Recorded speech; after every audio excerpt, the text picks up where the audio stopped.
RCR, la red que comunica y une al Perú.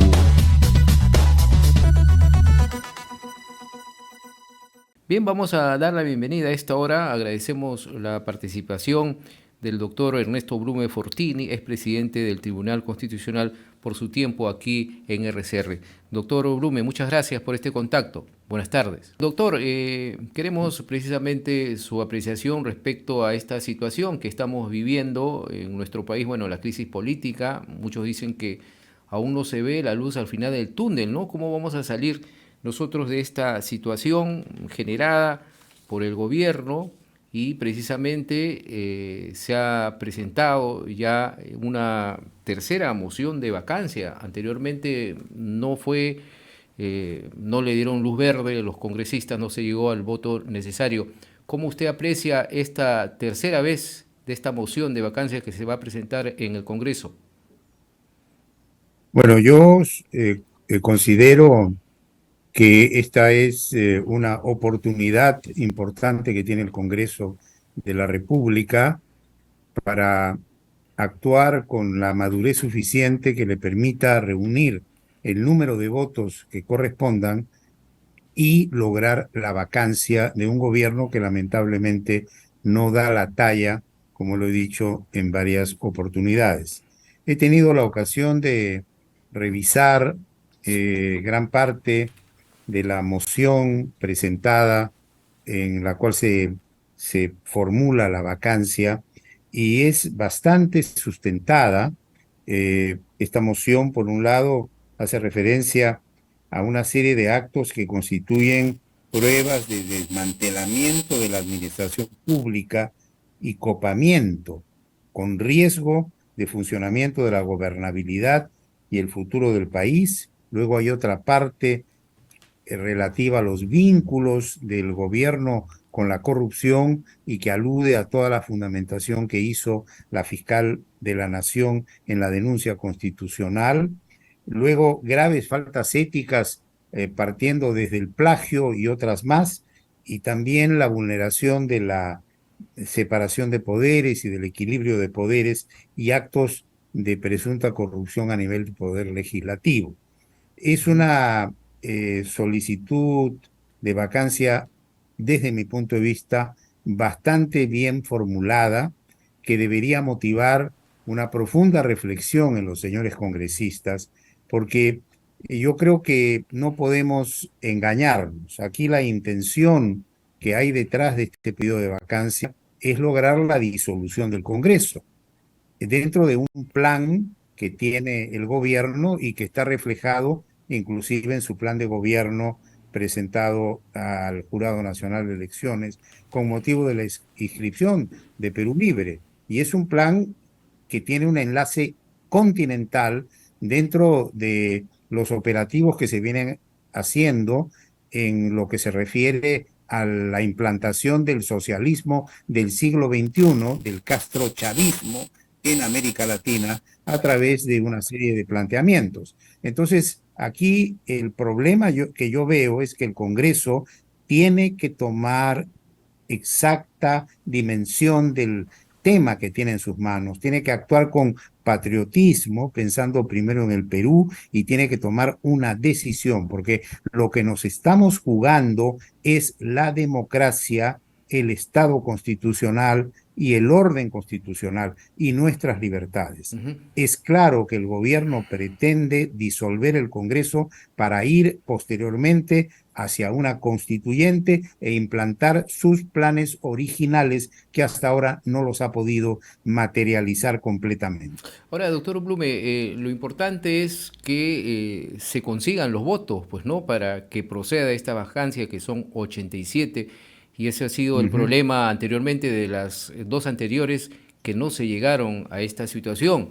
¿Usted ve diferente ve diferente este panorama al que se va a presentar y se va a debatir desde el día de mañana? Mire, yo creo que es diferente porque me parece a mí que ya están tomando conciencia los señores congresistas de que acá se está jugando su permanencia. Y quiero hacer un paréntesis. El gobierno ha venido utilizando, para mí, maquiavélicamente una argumentación. Y la argumentación es sostener que se vayan todos. Así es. Y ese que se vayan todos, pues, como lo he dicho en varias oportunidades, no tiene fundamento constitucional, porque aquí lo que tiene fundamento constitucional es un pedido de vacancia que puede terminar en la vacancia del señor presidente y que se vaya el señor presidente. Pero de ahí de cantar que se tienen que ir todos, implica actuar al margen de la Constitución. Porque yo les preguntaría a aquellos que sostienen que se deben ir todos, ¿dónde está el fundamento constitucional, el amparo constitucional a esta fórmula de que se vayan todos? Y la respuesta es que no está previsto en la Constitución. Y por lo tanto el Congreso debe continuar y cumplir su periodo para el cual fue elegido. Y hay que darle el apoyo necesario al Congreso para que en esta oportunidad en que se está jugando su propia permanencia, adopte una decisión a la altura de las circunstancias y se logre reunir los 87 votos que se requieren para la declaración de vacancia. Y la percepción de la ciudadanía, de la población es muy importante, ¿no? Que se quede el Congreso, unos dicen, otros dicen no, que se vayan, porque hay incluso una desaprobación, más que el propio presidente de la República, de la percepción que tiene la gente del Congreso, ¿no? De su accionar, de cómo está llevando a cabo el legislativo. Sí, pero mire, si queremos construir un Estado constitucional sólido, tenemos que partir de la consideración de que hay que respetar la Constitución, hay que someternos a las reglas constitucionales. Y las reglas constitucionales no habilitan que se vayan todos. Eso no está previsto en la Constitución. Okay. Y para mí se actúa con una enorme irresponsabilidad al sostener la tesis de que se vayan todos. Porque yo les pregunto a los que pretenden ese propósito, ¿dónde está el fundamento constitucional para que se vayan todos? Lo que sí está en la Constitución y está previsto expresamente en el artículo 113, inciso segundo, es la vacancia de la presidencia por incapacidad moral permanente. Y esa vacancia tiene un trámite que está previsto en el reglamento del Congreso de la República, que se inicia Así es, con doctor. un pedido de vacancia formulado mediante una moción y firmada por no menos de 25% del número legal de congresistas. Una, Ese trámite se ha cumplido, inclusive el pedido de vacancia tiene 67 firmas. Doctor, Luego, una vez sí, aprobada, pongamos que se apruebe la vacancia, y esto, por favor, quiero que lo explique porque hay veces hay desconocimiento y para que de una manera sencilla lo puedan entender nuestros oyentes y televidentes. Vamos a ver que si se aprueba la vacancia, ¿cuál es el trámite constitucional que dice la norma a seguir? ya, mire, el trámite está previsto en el artículo 89A del reglamento del Congreso. En primer lugar, hay un pedido de vacancia mediante una moción firmada por no menos del 25% del número legal de congresistas. Esto se ha cumplido y se ha reunido 67 firmas, con lo cual se ha superado ese porcentaje. Lo que viene ahora es una decisión del Pleno sobre la admisión del pedido de vacancia. Y la admisión del pedido de vacancia requiere, de acuerdo al inciso B del artículo 89A, el voto de por lo menos el 40% de congresistas hábiles. Hay que determinar de los 130 cuántos son hábiles, pero calcule usted que si están hábiles 120 congresistas, tendría usted que sacar el 40% de 120. Y creo que aún en ese supuesto, ya las 67 firmas alcanzan ese porcentaje. Por lo tanto, estaría asegurada la admisión a trámite. Una vez que el pedido se admite a trámite, el Pleno del Congreso debe señalar día y hora para el debate y votación ya de la vacancia. Este debate y esta votación se deben hacer mediante una sesión convocada para tal fin, no antes del tercer día siguiente a la admisión a trámite, ni después de los 10 días siguientes. Es decir, hay un plazo para tomar la decisión, salvo que se reúnan las 4/5 partes de miembros del Congreso, del número legal de miembros del Congreso, que podrían inclusive decidir tratar de inmediato el tema y adoptar la decisión. Pero eso me parece que no es viable porque no existe ese porcentaje de 4/5 partes. Entonces, yendo a la admisión y digamos, a la realización del pleno dentro de los plazos que acabo de señalar, se somete al pleno, se permite la asistencia del presidente o de su abogado, se le brindan 60 minutos para su defensa y luego de esto se produce una votación. Deben aprobar la vacancia 2/3 del número legal de congresistas, esto es 87 votos. De producirse esa votación, va a expedirse una resolución del Congreso que es notificada de inmediato al presidente, quien tan pronto recibe la comunicación cesa en el mandato de presidente de la República. Y obviamente ahí se va a producir la sucesión presidencial de acuerdo a lo que establece la Constitución. Es decir, tendría que asumir la presidencia la señora Dina Boluarte. Ahora, doctor Blume, una vez asumida esta sucesión con la vicepresidenta Dina Boluarte, ¿ella podría convocar a nuevas elecciones? No, ella continúa y termina el mandato. Terminar el mandato. No, terminar el mandato. Ella no podría convocar a nuevas elecciones. No, porque justamente su presencia como vicepresidenta está fundamentada en el hecho de que reemplace al presidente y concluye el mandato. Ah, ok. Esas eran algunas dudas que se tenían porque había otras versiones que decían que ella, una vez asumida, como en esta sucesión, podría incluso convocar a nuevas elecciones, pero usted lo está aclarando. Ahora, doctor Blume, las instituciones lamentablemente han sido muy golpeadas, ¿no?, por parte del propio presidente de la República, el ex premier Aníbal Torres, que bueno, a decir verdad, continúa como asesor ahora de la misma PCM. ¿Cuál es la situación de estas instituciones, Poder Judicial, Defensoría, Contraloría, Ministerio Público y el Tribunal Constitucional? ¿Cómo han jugado este papel ante estos golpes duros de parte del Poder Ejecutivo? Mire, yo creo que la táctica del gobierno ha sido una táctica que yo denomino muy maquiavélica, porque ha sido la táctica de dividir a los peruanos. En lugar de tener una vocación de unidad y de concordia a nivel de todos los peruanos, lo que han hecho es tratar de sembrar odio, diferencias, hablar de unos y de otros, o sea, han sido totalmente disociadores y destructivos, tratando de enfrentar peruanos contra peruanos en un momento en que necesitamos unirnos y necesitamos actuar coordinadamente para sacar adelante el país. Sin embargo, han utilizado esa metodología y de otro lado, culpar de todo al Congreso de la República cuando ellos eran los responsables. Entonces la táctica ha sido clara. Uno, divido para vencer, y dos, le echo la culpa al Congreso y además pido que el Congreso se vaya también, lo cual no es constitucional. Dentro de todo este panorama han ido debilitando las instituciones, porque en lugar de someterse a las investigaciones han atacado. Si la Fiscalía o el Ministerio Público hace una denuncia, atacan a la fiscal y así en cada caso.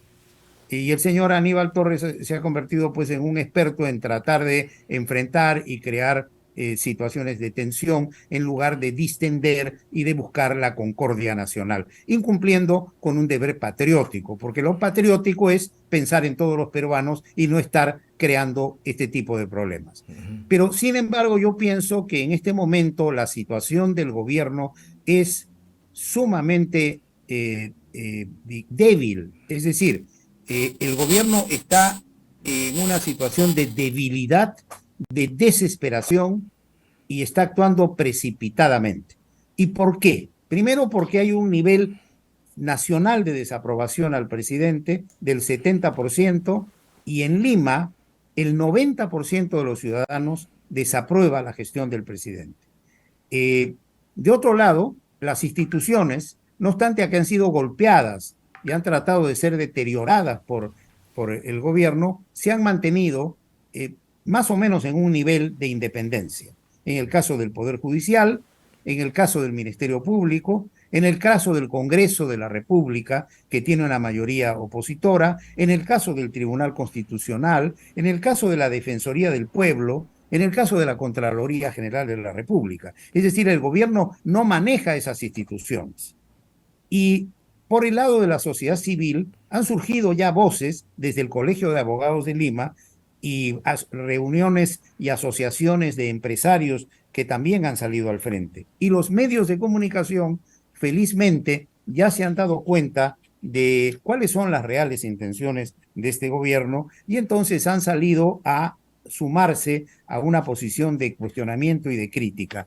En el ámbito de la Policía Nacional, el gobierno se desespera por manejarla, pero todavía no la maneja, ni maneja tampoco las Fuerzas Armadas. Y por lo tanto, su situación es bien endeble. Y es tan endeble que recurren a este ardid, llamémoslo así, de crear una supuesta denegación fáctica cuando lo que están formulando es un pedido y haciendo una cuestión de confianza absolutamente inconstitucional, porque la ley de la cuestión de confianza, que es precisamente la ley 31.355, que constriñe la cuestión de confianza a únicamente el planteamiento de medidas o materias relacionadas directamente a la concreción de la política general del gobierno. No obstante eso, han planteado cuestión de confianza sobre temas ajenos a esto, y eso está prohibido. Esta ley lo prohíbe, y esta ley ha sido convalidada por el Tribunal Constitucional mediante una sentencia del mes de marzo de este año. Es decir, el gobierno cuestionó esta ley, la ley de la cuestión de confianza. Y el Tribunal Constitucional, supremo intérprete de la Constitución, le dijo, esa ley es constitucional. Y no obstante eso, no obstante que esa ley prohíbe plantear cuestión de confianza sobre temas ajenas a las políticas del gobierno o ajenos a las políticas del gobierno, y no obstante a que esa ley establece que la única forma de determinar si la confianza ha sido aceptada o ha sido rechazada es mediante un acuerdo expreso del Pleno que se pronuncia sobre el pedido de cuestión de confianza, el cual es comunicado oficialmente a través de un documento por el Congreso, que es además, de acuerdo a esta ley, el único que interpreta el sentido de su decisión. Sin embargo, en un acto de desesperación, el gobierno lo que ha hecho es tomar una declaración de improcedencia que simplemente es no darle trámite a un pedido totalmente fuera del marco legal como es el que han planteado, porque no pueden plantear cuestión de confianzas respecto de reformas constitucionales o temas ajenos a los que he mencionado. Entonces sería un acto, según usted, ya de desesperación. De desesperación. Entonces han dicho, interpretamos que hay una denegación fáctica y han firmado inclusive un acta de Consejo de Ministros. Yo me pregunto, los personajes que han puesto ahí su firma van a tener que a la larga responder frente a la justicia, porque como lo han señalado algunos penalistas, ahí estaríamos frente a una figura, un ilícito penal. Inclusive algunos penalistas han sostenido 6 meses que hay una 6 años de prisión. falsedad ideológica. Así una es. falsedad ideológica, es decir, se inventa un argumento para crear una supuesta denegatoria de confianza para luego recurrir a otra denegatoria y disolver el Congreso. Es decir, se ha hecho una estratagema para sacarle la vuelta a la Constitución y mantenerse en el poder. No obstante a que frente a esa situación hay una ley expresa, hay una decisión del Congreso, hay una decisión del Tribunal Constitucional y no se puede plantear cuestión de confianza sobre temas ajenos a lo que dice la ley 31.355. Entonces, están yendo contra la ley, contra el expreso y claro mandato legal. Y eso irroga responsabilidad. Entonces yo veo un gobierno debilitado, un gobierno asustado, un gobierno que está retrocediendo y está desesperado. Entonces, actuemos en armonía y en coherencia con esta situación, y yo le hago un respetuoso llamado a los señores congresistas que aprovechen de esta oportunidad para demostrarle al país que para ellos primero está el Perú y después está cualquier otro interés. Y no es la idea de que se vayan todos. El Congreso debe mantener y terminar su mandato. El que se tiene que ir es el señor Castillo, que es el que ha incurrido en causal de vacancia por incapacidad moral permanente de acuerdo a la denuncia que se ha formulado. Bien, bien, Y no es doctor. posible sostener aunque parezca un juego de palabras, el vacador se tiene que ir con el vacado, cuando no hay fundamento constitucional para eso. To- El argumento de que se vayan todos es un argumento que favorece a Castillo y que lo ha estado fomentando desde atrás el gobierno, precisamente para debilitar al Congreso, porque sabe perfectamente que el Congreso es el que tiene la solución al problema. Y en representación del pueblo, el Congreso puede retirar a Castillo de la presidencia de la República, Bien, entonces como hizo con el señor Vizcarra. vamos a ver entonces cuál va a ser la decisión del Congreso que justamente va a votar el día de mañana si admite esta moción de vacancia presidencial contra el mandatario Pedro Castillo. Muchas gracias, doctor Ernesto Blume. Mire, quería terminar Sí. simplemente señalando lo siguiente: es un momento histórico importante y hay que actuar con coraje y con corazón. Y yo hago una invocación para que Dios ilumine a los señores congresistas y acabemos con este gobierno que está haciendo tanto daño al país. Así es, esperemos a ver, y la moción de vacancia ya ha sido notificada al propio presidente de la República y por eso en la sesión se va a consultar su admisión a su debate. Muchas gracias, doctor, por Gracias estas a usted, muy explicaciones. amable. Un abrazo, muchas gracias. Muchas gracias. Hemos estado Hasta con el luego. doctor Ernesto Blume Fortini, es presidente del Tribunal Constitucional. RCR, la red que comunica y une al Perú.